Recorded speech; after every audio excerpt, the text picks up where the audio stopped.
Tikman natin kung gaano siya kalutong. Wow, ang lutong. Talong sisig. Pwede pala ito. And I'm sure na hindi mo pa din ito natatry katulad ko. Kaya for today's video, samahan ninyo ako magluto ng sisig gamit ang talong. Hi everyone, this is Mami Lynn. Welcome and welcome back to my channel. Tara guys, start na tayo. Bali, 4 na medium size po ang talong na ginamit ko dito sa nabili ko kahapon. Ayan, linisin lang po natin. Tapos, ihiwain po natin to ng maliliit.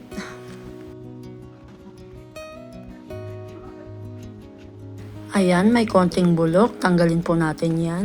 Nga pala mga mi, ang complete list po ng ating mga ingredients, ilalagay ko na lamang po sa dulo ng ating video. Sakto lang po yung ganito kaliliit. Ayan, okay na to.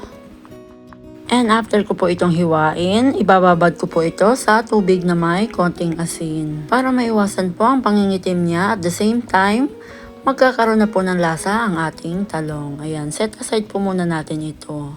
At habang naghihintay po, prepare naman natin itong ating pangkot. Gumamit po ako dito ng breading mix.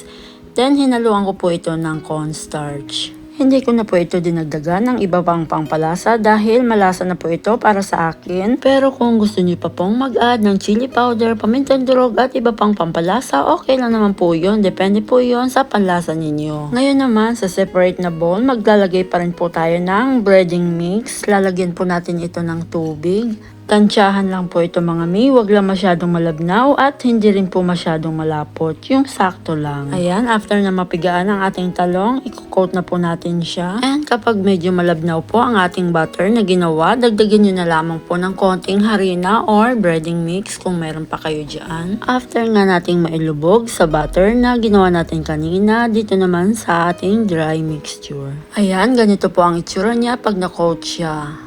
Ito na po siya at pwede na po natin tong i-deep fry. This time, magpainit lang po tayo ng matika sa ating kawali. Ngayon naman, ilagay ko lang po ito isa-isa para maiwasan po ang magkadikit-dikit pa sila. Iprito lang po natin ito sa medium low heat hanggang sa mag-golden brown at maging crispy, at maging crispy nga ang ating eggplant. By the way guys, sa mga hindi pa po nakakapag-subscribe dyan, please mag-subscribe na po kayo and palike na rin po, then click na notification bell para updated po kayo kapag may bago tayong uploads. At kapag ganito na nga po siya, hanguin na po natin dahil luto na po ito. And after po nyan, itabi po muna natin ito dahil gagawa po tayo ng ating sisig sauce. As usual, gagamit po tayo dito ng mayonnaise. Lalagyan po natin ito ng Knorr seasoning. Then, lemon juice. Pwede po ang calamansi juice. At pagkatapos niya, maglalagay po ako ng asukal, pamintang durog, at nilagyan ko rin po ito ng oyster sauce at asin. Then, i-mix lang po natin itong mabuti hanggang sa matunaw ang asukal at asin na inilagay natin. And mga miss, sa mga pampalasa naman, depende pa rin po yan sa inyo kung gusto niyo magdagdag or magbawas ng kung ano ang gusto ninyong idagdag. Yung iba kasi gumagamit dito ng liver spread or Mang Tomas. Pero ako kasi, oyster sauce ang ginamit ko dito. Ayan, okay na po ito. And after po ng ilang minuto, tingnan mo naman, napakalutong pa rin po niya. Tikman natin kung gaano siya kalutong. O diba, ang lutong-lutong. Ngayon naman, timplahin na natin ang ating sisig. Lagay na natin ang ating sibuyas. Kung madami, mas mainam. Ang ating siling labuyo. Ayan, minced garlic. Then green chili. More onion, ayan, mas masarap. Tapos, nagtira lang ako dito ng konti pang toppings mamaya. Haluin lang natin. At pagkatapos niyan, pwede na po natin ilagay ang ating sisig sauce.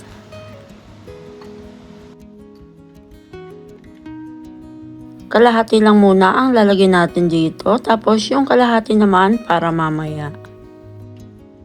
Tapos, haluin na natin.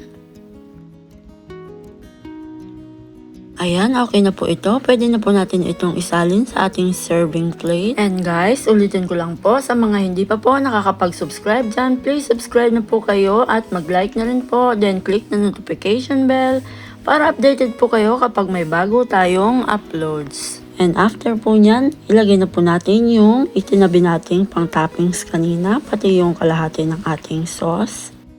Subukan nyo na po ito, mas masarap, pwedeng pang ulam, pang pulutan, at pang benta. And sa mga hindi po kumakain ng karne, bagay na bagay po ito sa inyo. Ayan, ready na po ang ating eggplant sisig. Tikiman time. Tara guys, kain po tayo. Hanggang dito na lamang po. Thank you for watching guys. Sana ay nagustuhan at masubukan nyo ang recipe ito. God bless po. Bye-bye!